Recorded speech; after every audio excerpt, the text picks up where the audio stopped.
शहबाज शरीफ ने जहांगीर तरीन से खुफिया मुलाकात की, जिसमें कायदे हिज़्ब इख्तलाफ ने वज़ीर आज़म के खिलाफ अदम एतमाद पर तावन मांग लिया। ज़राए के मुताबिक शहबाज शरीफ और जहांगीर खान तरीन के दरमियान मुलाकात कई घंटे जारी रही।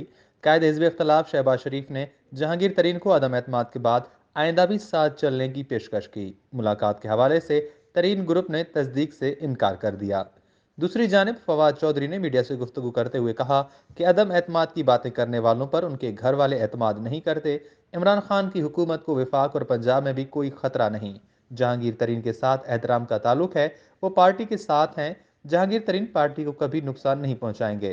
फवाद चौधरी का कहना था कि वज़ीर आज़म की आवाज़ को आलमी सतह पर पजीराई मिलती है। सियासी मुखालफिन की आवाज़ आलमी सतह पर नहीं सुनी जाती। इमरान खान की लेवल का कोई शख्स पाकिस्तान में नहीं। बिलावल, मरीम नवाज, फजल रहमान, शहबाज शरीफ सियासी बौने हैं।